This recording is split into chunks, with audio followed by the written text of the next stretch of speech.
Which cameras are actually worth upgrading to in 2025 and 26? I've tested almost every single new camera in 2025, and I've shot hundreds of photos and videos with even a chance to compare each camera and learned every little quirk from each camera to see if it's actually worth it. And while some new cameras are amazing, a lot of them aren't really worth the money. So if you're thinking of upgrading, this video will help you cut through the noise and see if upgrading is right for you, or should you instead get something significantly cheaper but older. So we'll break this video down based on brands, because generally different brands are trying to attract different types of shooters. And I'll also leave chapters and the links with the best pricing down below, so feel free to jump around and also use the links if you want to get the best possible pricing on your camera. So let's start this video off with arguably the most controversial brand in 2025 that honestly has most of the internet very upset, and that is Sony. Unfortunately, 2 of the 3 cameras that Sony's releasing in 2025 are massive disappointments for the Sony audience, but the 3rd camera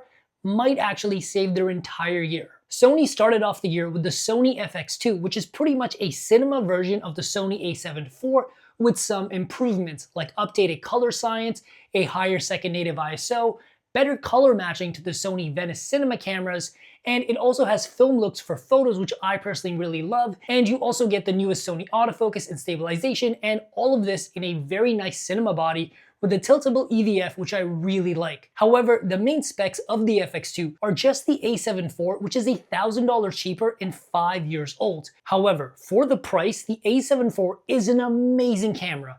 It has a 33 megapixel full frame sensor, 10 frames per second when it comes to photo shooting. However, for video, it does have a few issues. It has a 15 millisecond rolling shutter, which isn't bad, but it's not great either. And it also does 4K 60 with an APS-C size crop, which just simply is not acceptable for a modern camera. But again, this is a 5-year-old camera. And for the price, you're getting quite a lot, which is why it's super weird that they made the FX2, which keeps all the issues from the A7IV. And unless you specifically need a cinema body with a tiltable EVF and you need to match colors to a Venice cinema camera, the FX2 is a very niche camera for only a few people.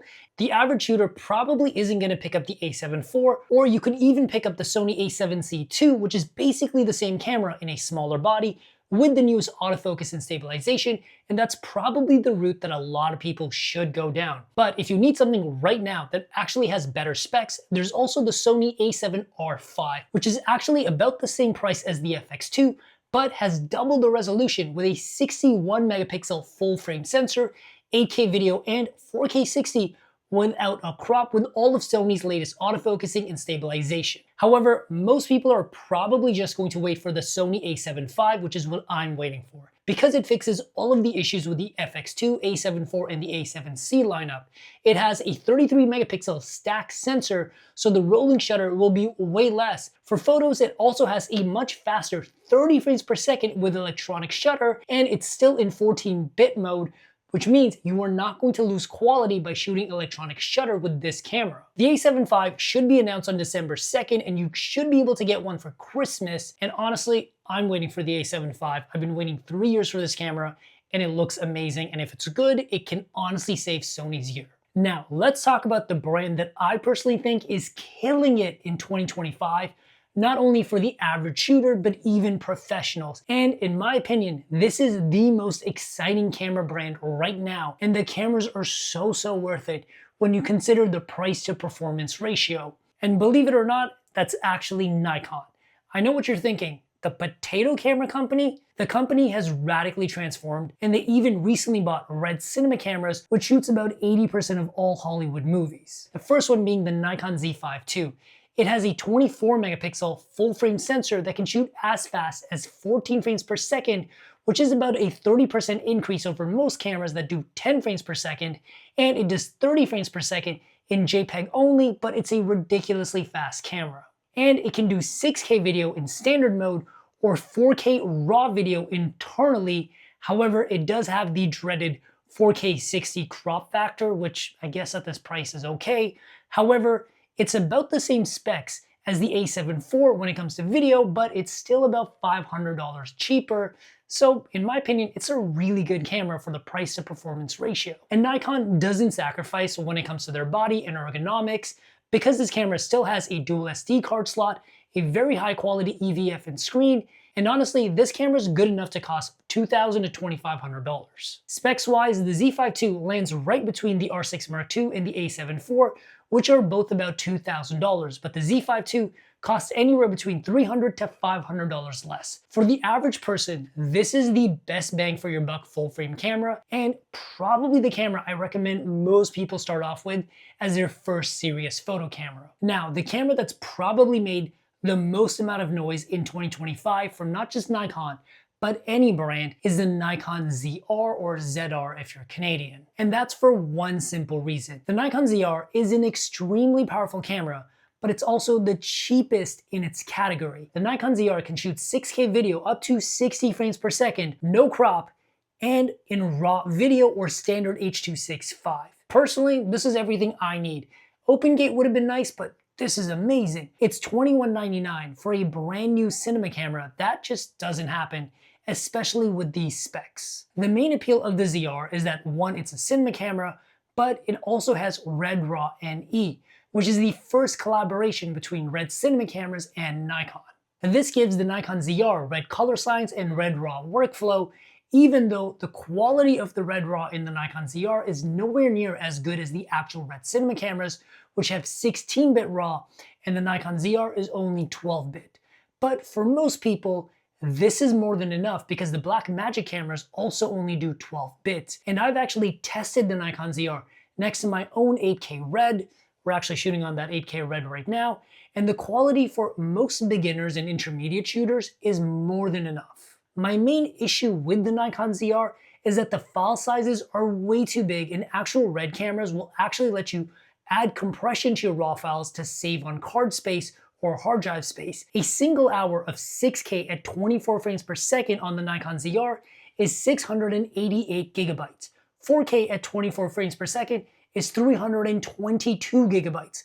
That is ridiculous. So when you get this camera, be ready to spend more money on hard drives, cards, and a better computer to actually edit the RAW files. However, if you already have those things and you're just upgrading from an older camera, this is an amazing deal for a cinema camera, because otherwise you have so many other options. Nikon has been killing it with their cameras this year. Now, we can't forget about the brand that arguably made the biggest comeback in 2025 because they finally started giving their customer base what they have been asking for probably the last decade. And that would be Canon cameras, because they released not one, not two, not three, but 4 whole new cameras this year.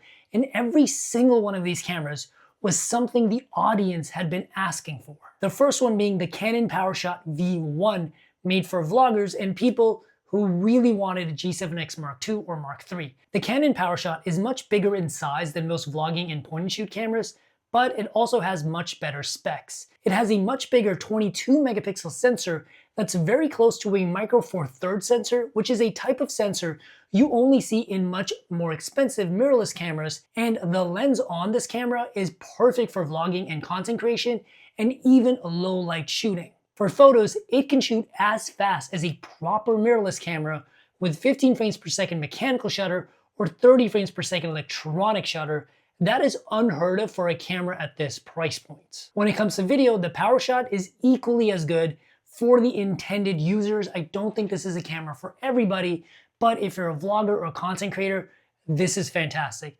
The standard colors look amazing, so without doing any editing, all your videos will look fantastic, but you still have C-Log for cinematic color grading, which most point-and-shoot and vlogging cameras don't, but sadly, there is a crop in 4K 60. I'm starting to think this spec is a little overhyped, but sadly, there is a crop. And the built-in microphone on the Powershot is also super solid, and you actually don't need to buy an external microphone if you don't want to spend the extra cash. It is more than enough for vlogging and traveling. This is exactly the kind of camera that a lot of vloggers have been waiting for. This is maybe the only camera that I did not have a single complaint about in 2025. If this is your first camera or you're upgrading from an older camera, I 100% approve the upgrade.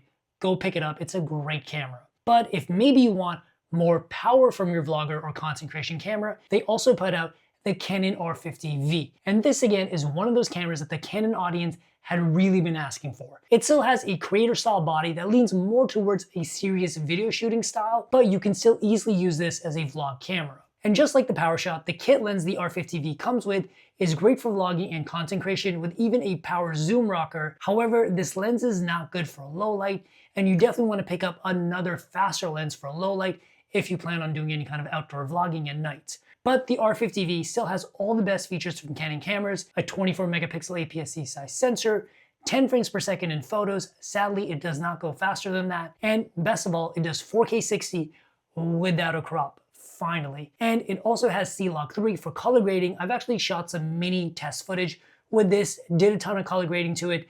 The footage really held up well, and it also has stylized look presets for people that don't know how to color grade yet, so you can easily get a cinematic look from this camera with very little work. But I don't think everyone should upgrade to the R50v. Unless you're serious about video and you're really looking for a content creation and video camera, this is probably not the best bet, because the Canon R10 is pretty much the same camera, but more so in a photocentric body, which is going to have a wider appeal, so you can do a little bit of photos and video. And it's also about the same price as the Sony ZV-E10 II, which is actually a little bit cheaper, and in some ways the Sony camera is also better. So unless you're fully committed to the Canon ecosystem, I would probably go with the ZV-E10 II simply for the better lens options. But if you are in the Canon ecosystem and you have an older R50, Canon R10, or you want a B camera to your Canon R6 Mark II or an R5, this is a great camera for that. Now, for mid-range and pro shooters, Canon made two very specific cameras, and that is the Canon C50 and the R6 Mark III. The two cameras are almost identical when it comes to specs, but have very specific features for different shooting styles. The Canon C50 is a high-end cinema-style camera made for proper films, and some creators would probably call it the FX3 killer. However, I don't know if it really delivered, and we'll talk about that in just a second. The other camera is the Canon R6 Mark III, which takes a lot of the same features from the C50, but puts it into a more affordable photo-video hybrid body. And the specs are mostly the same between these two cameras, the highlights being a 34 megapixel full-frame sensor, 7K raw video with open gate, and 4K 60 without any sort of crop. And I'm so happy they finally put open gate in a Canon camera, because it opens up so many possibilities for both anamorphic shooters, but also social media users. However, the C50 does have one issue. It does not have in-body stabilization, which is, in my opinion, okay, because cinema cameras are not meant to have IBIS. Most filmmakers don't want IBIS. However, for the C50 to be an FX3 killer, which is more of a creator-focused camera, it really needed that IBIS. So I hope they put out like the C30, same camera, I just want the IBIS. But for most people that want IBIS, they're probably going to be looking at the R6 Mark III. It's a photo video hybrid camera, plus it has IBIS, and it still maintains things like RAW, OpenGate, and all the other good stuff. However, one thing to note is that the R6 Mark III only has one flavor of RAW, whereas the C50 is high, medium, and low. So the C50 is more versatile when it comes to video shooting. And the average person should really be looking at the R6 Mark III if they want a new Canon camera. However, I have to mention the R6 Mark II has a huge discount on it right now. It's under $2,000, and that camera has a 24 megapixel sensor, 4K 60 uncropped, and it still has 40 frames per second photo shooting. So for the average person that doesn't need the fanciest features, you can save almost $1,000 or $1,200 by getting the older R6 Mark II. Personally, I think every single camera Canon put out this year was an absolute banger, and if you have one of the older cameras, the C50 and the R6 Mark III are 100% worth the upgrade. In 2025, we got a ton of new and exciting cameras, but for the average person, it's probably best to get an older and significantly cheaper camera, especially if you don't do this professionally and you don't need the fanciest features, or if you're just jumping into a system, you're going to save so much money, and with that extra money, you can get a better tripod, a better stabilizer, better lenses, and actually travel somewhere that's worth photographing or filming. But either way, you don't want to buy an expensive camera that you do nothing with because you spent all your money on the camera. So if you guys have any questions whatsoever about these cameras, hit me up in the comments down below, and I'll see you guys next time. Peace.